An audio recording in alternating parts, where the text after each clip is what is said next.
So how do we get Flash in the James Gunn's DCU? First things first, which Flash are we going to choose? Because there's been 3 characters that have actually held the title of the Flash, we have Jay Garrick, Barry Allen, and Wally West in that order. Now who do we pick?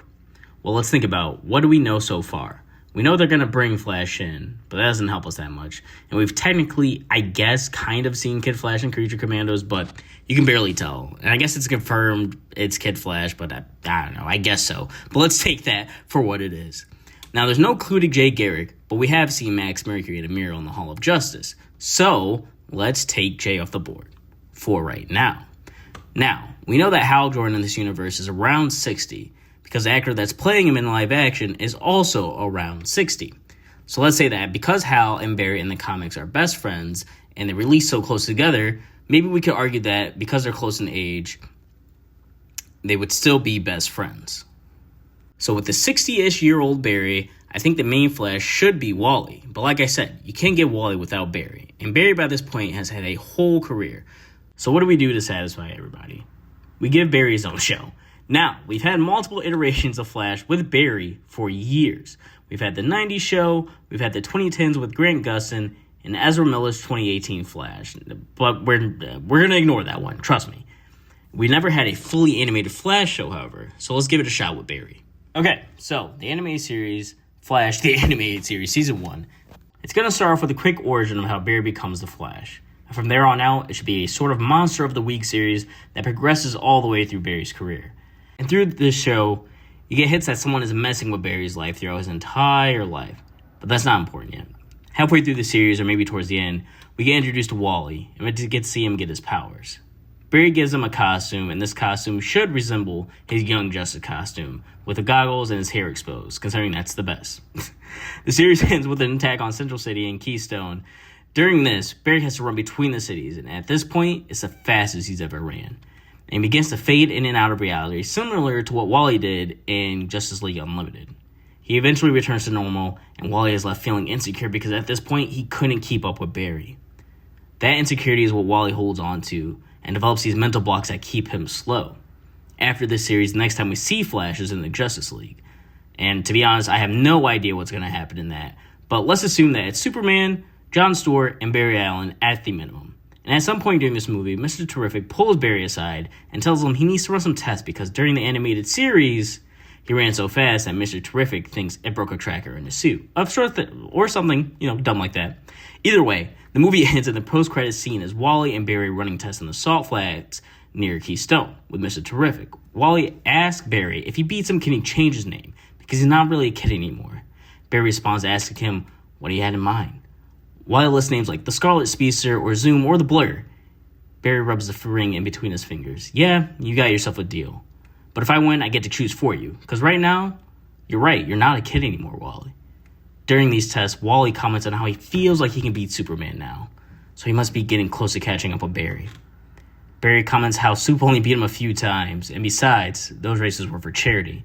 And at the same time, Mr. Terrific says the new tracker should be calibrated and tells him to run as fast as they can. Barry pulls ahead of Wally, and I'm thinking for this scene he kind of does the little run backwards thing like in Smallville, but either way he leaves Wally in the dust. Wally continues to push himself harder and harder while Barry laps him around the world. Mr. Terrific tells Barry that should be good, the trackers are holding up. Barry goes to try to catch up with Wally, and when Wally turns, he sees Barry phasing again.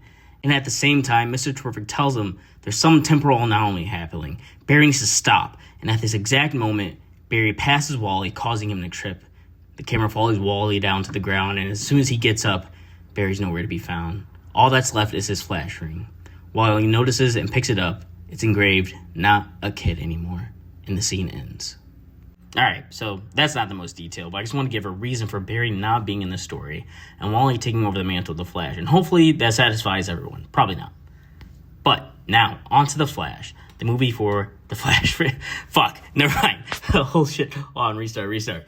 Now, on to the first movie for the Flash franchise. Flash, The Return of Barry Allen. So, I want this movie to be in the same vein as Superman, that being, you can watch it with a vague understanding of what you're actually watching, and you understand that it's The Flash, without having to see anything prior. But for those who want to explore and want to get deeper into the story as a whole, the groundwork is still there for all the nerds. So, the movie opens with darkness. Save me, Wally. Cut to Wally West in bed, snapping awake, sitting up fast, drenched in sweat, smash cut to the title card. This isn't the confident, wisecracking Wally we know. This is a Wally at his lowest. He's isolated. With the exception of his newly married wife, Linda Park, he has no one he can really talk to. He feels like he shouldn't put all this on her. He's supposed to be the hero. He's been running the world solo since Barry disappeared, and the weight is crushing him. The expectations, the comparisons. We cut back to Wally standing in his window. As he stares out and contemplates his life while twirling Barry's ring on his finger, Linda walks in and asks if he's still having those dreams.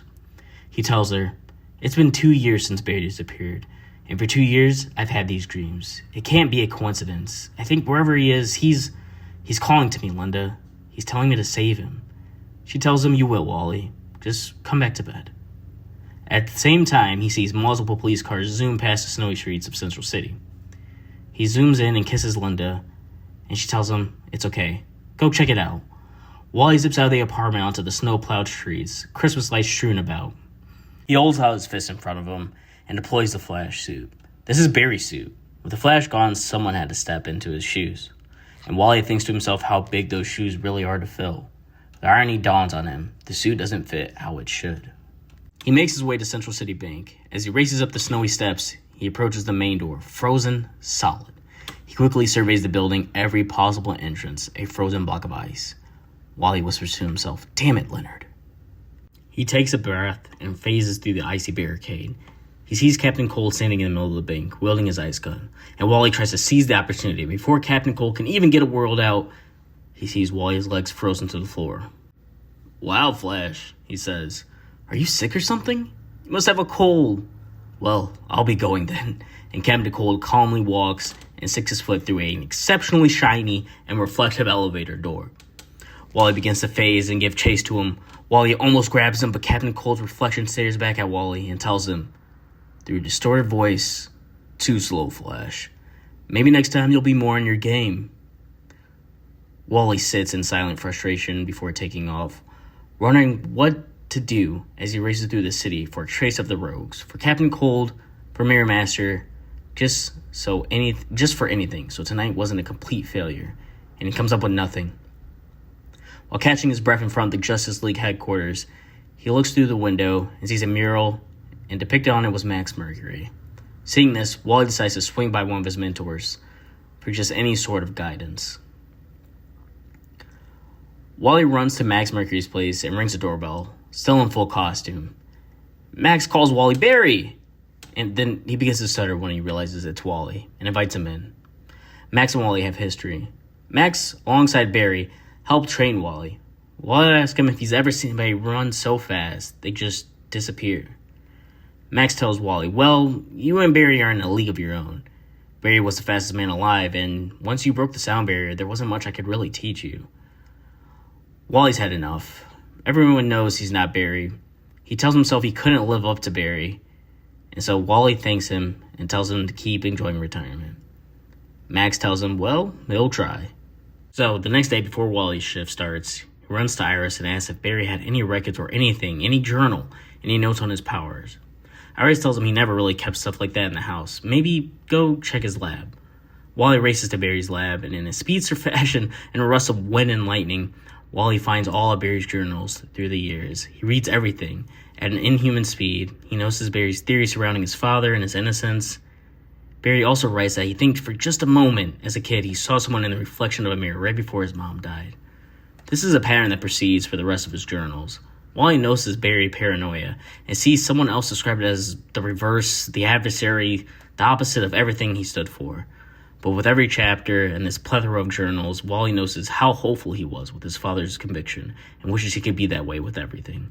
Within the last few journals before Barry's disappearance, Wally sees a blueprint for a treadmill, one that could harness their speed and help speedsters travel through time. Wally realizes there's a lot Barry hasn't ever told him, and this again feeds into his insecurity. Maybe Barry just thought he would never be fast enough. Wally races to Mr. Terrific and shows him the notes on the cosmic treadmill. As Mr. Terrific looks them over, he tells Wally it's possible, but Wally really shouldn't do that. There's too much at risk. You could change something so minute in the past and something worse could be waiting for you on your return. Wally argues that he's only going to stop the test, stop Barry from running. He tells Mr. Terrific, you have to know the world will be a safer place if Barry was back. And Mr. Terrific silently agrees. With the planning of Mr. Terrific and the speed and the mechanical know-how of Wally, the treadmill took no time to complete. They set the date for next week, Christmas Eve. Wally spends the entirety of his time training, pushing himself harder and harder, thinking to himself, this can't fail, it won't fail. The world needs the real Flash back. Alright, so admittedly that was a lot, and so this would kind of be towards the second half of the movie. And if you know something about the Flash comics, it's obvious I've taken a lot of liberties with the original story of Barry Allen's return. But I'm not a writer, I'm just throwing out some fucking ideas for James Gunn, and I'm trying to get paid, baby. Either way, we cut to Mr. Terrific, setting up the machine, telling Wally it should be ready. Hopefully you're fast enough now. Wally struggles to hide his feelings on his face, and stretches before mounting the treadmill. We get to slowly watch Wally get up to speed, his legs becoming a blur, the lightning leeching off of him, and slowly begins to dissipate, absorbed by the machine. The machine begins to charge and buzz, slowly shifting pitch until noise disappears. Mr. Terrific yells and tells Wally to push himself. Everything seems to be holding. Wally strains and struggles to gain speed, but it's not enough. Mr. Terrific tells him he's not getting enough speed. Wally takes a breath and screams. Time slowed down, and we get to see Wally in the same way a speedster would perceive the world. As this happens, Wally's thoughts race in his head. How much he needs Barry back. He needs to train more. He needs the real Flash back. And through his pain and despair, Wally sees a small tear, a mixing of red and yellow lightning. Mr. Terrific yells, Wally, it's happening, as the machine detects a temporal anomaly. Wally reaches out for it. As this happened, the time machine screams, multiple temporal anomalies detected. As Wally reaches out, a hand reaches back. Wally screams, it's Barry, I can see him! And as the two hands lock, Wally yanks and pulls Barry from the portal back to their world. This creates a massive explosion of red lightning, destroying the machine and launching Wally off the treadmill back against the wall. When the smoke clears, Mr. Terrific rushes to them and sees Wally, and holding his hand is Barry Allen. Mr. Terrific checks their pulses, they're both alive, and when he calls for the T-Spheres to teleport them to the infirmary, and then he checks the time and sees that it's 12:01 a.m., Christmas Day. So, in the original story, Barry just randomly appears on Christmas Day while Wally's having dinner with the Garricks, and it's kind of a real Christmas miracle, but I wanted to offer something a little bit more dramatic, and, don't get me wrong, the original story by Mark Waid is great, but this is a new story for a new era, and these movies never really adapt comics faithfully anyways. So, Wally's the first to wake back up. He looks at Mr. Terrific and asks if it worked. I saw him. He reached out to me.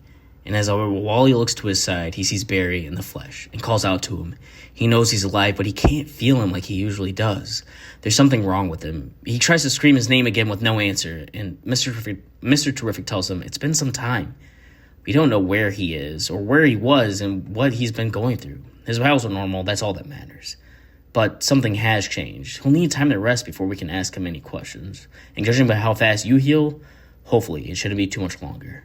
Wally dashes through the building, decked out in some black JLA sweats, and as he reaches the street, he creates a sonic boom. He races to Iris, and moments later, he's back with her. Iris sees Barry, and tears stream down her face.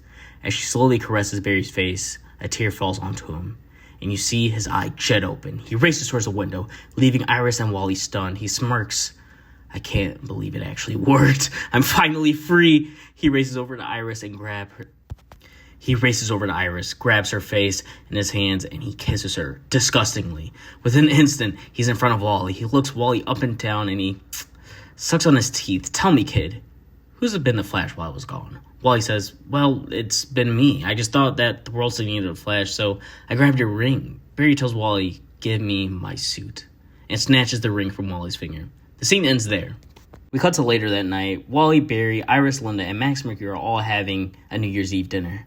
Everyone is enjoying the evening, but Barry is visibly frustrated. Iris pulls Wally aside to tell him about Barry's strange behavior at home. He's been angry, violent. He's always just staring at me like he's planning something. Barry would walk around the house, but now he never stops using his powers. This is the only time I've really ever been scared of Barry. And Wally pulls her in, tells her he's sorry, saying that he started to notice it too. Out patrolling the city, he's just been too rough on normal criminals. Just then, Linda shouts for Wally and Barry. She's gotten a message. Reports that there's a breakout in progress at Iron Heights.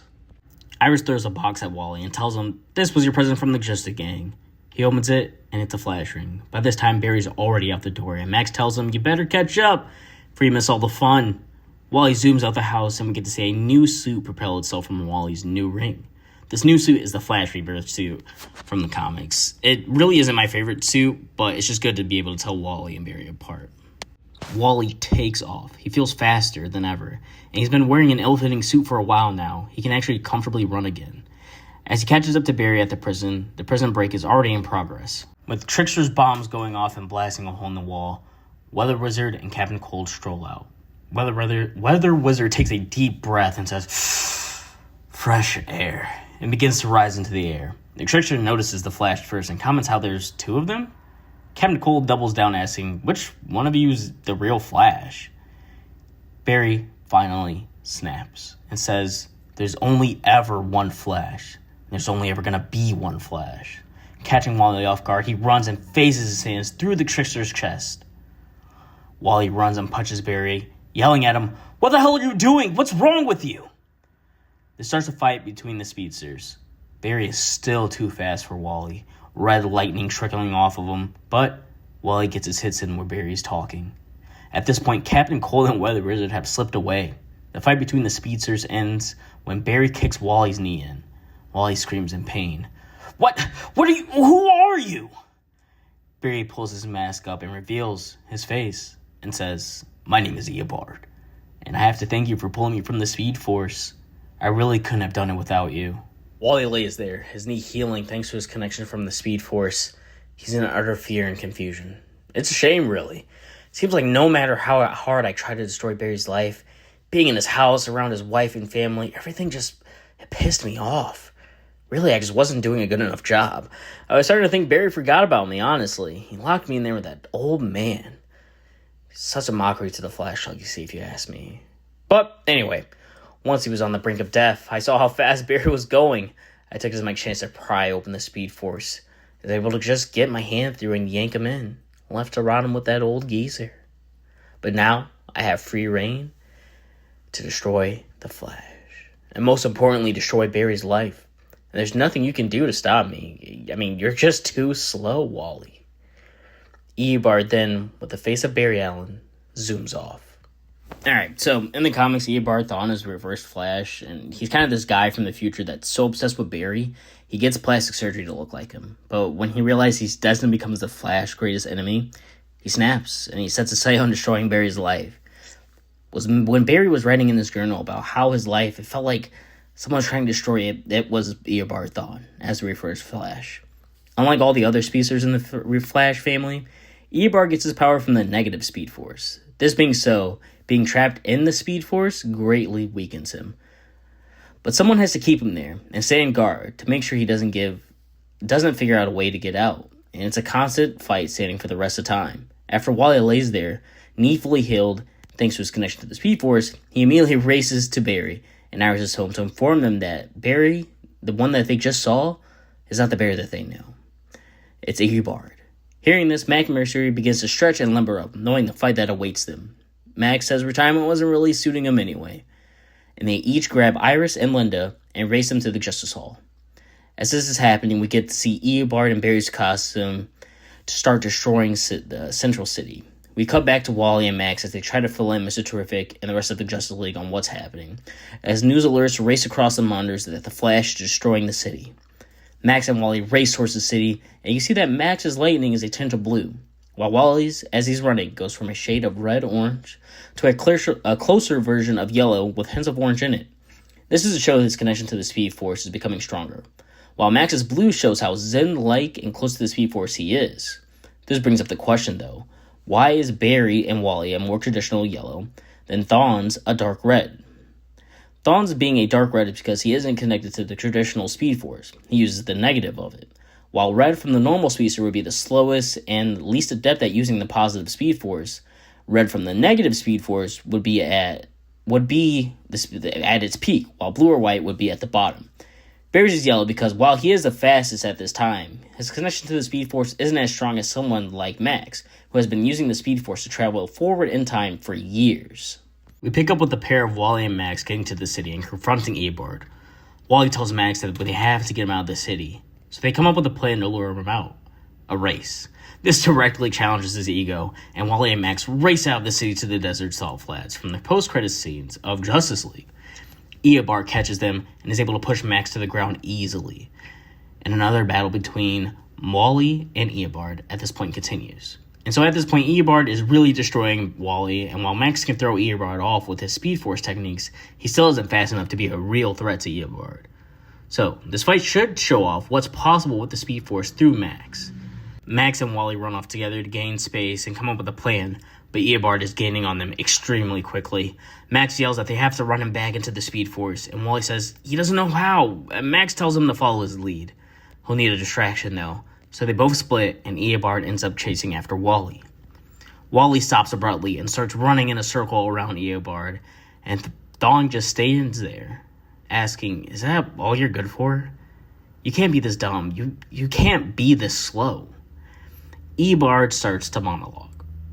"Barry Allen destroyed my future, so it's time I destroyed his. Who would have thought I'd had a legacy of my own a century before I was even born? It's backwards, Wally. It's reverse. It's my destiny." And as he finishes the word destiny, Max rockets at to him in top speed and latches onto him. Eobard begins to punch Max repeatedly, breaking his nose. He grabs onto Max's arms and he tries to vibrate through them, causing Max immense pain, but Max still holds on. As a Speed Force tunnel struggles to open in front of Max, Wally runs alongside him, grabbing Eobard's arms and sprawling them out while Max holds the others, putting Eobard in a cross position, being sure to keep his feet off the ground. The two run as hard as they can, and thanks to Max's connection, a successful Speed Force tunnel opens. Wally is astonished. Max says, "Keep running! We have to put him deeper than last time." Eobard makes one humongous blow to Max, and this shakes them. Max loses his footing, and just as this happened, a mysterious speedster pops up from nowhere. It's Jay Garrick, and he's there to hold up Max as they continue to run Eobard deeper into the Speed Force. Eobard says, "You wretched old man, you stay out of this." All three run him deeper and deeper into the Speed Force. And as Wally starts to get distracted due to all the images of his life passing by, all the mistakes, all the futures, he gets to see his kids with Linda. He sees a future with her, and he also gets to see himself getting his powers. He could have saved himself so much pain. And at this time, Eobard shakes free of Wally's grip, but he's still held on by Jay Garrick and Max.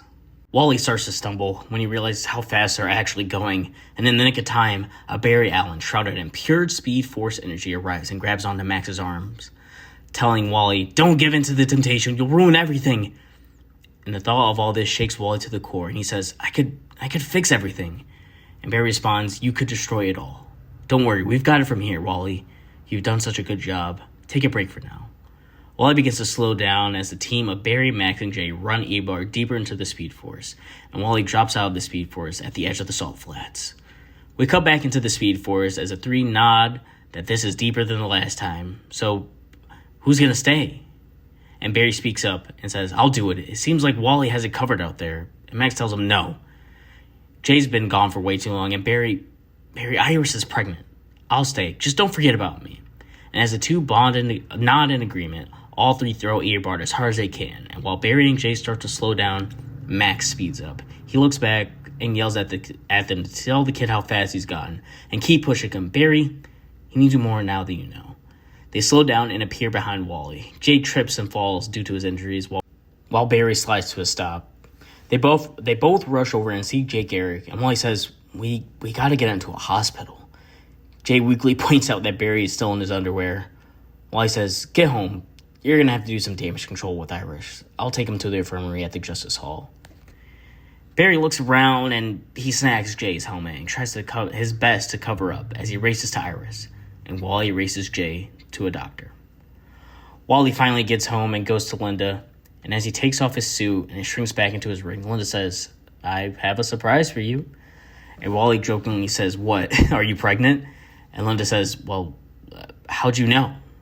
The end. Yay. Wasn't that, so fun? A post-credit scene opens with Barry and Wally running to the CCPD. Barry tells Wally about how he's always being late for work, and Wally has to ask, how? Barry says, exactly, in agreement. They split, and Wally runs to the Keystone Police Department, walking into a new hire meeting, during which Wally runs into during which Wally runs into Hunter Zolomon, a metahuman profiler. The end. That's it. That's the end of the movie. All right, so my first video, and obviously I've taken some huge liberties. I'm not a writer. I just thought this would be cool. Give Jane Gum some freebies. I have more ideas for the animated series, and I have like 2 more movies with Wally as the Flash, and we still need to discover how like the Speed 4 powers work, and we need to give Wally his own villains like Zoom. But if you made it this far and you enjoyed this content, I suggest you fucking subscribe and turn on those notifications. I really appreciate it. Bye, guys.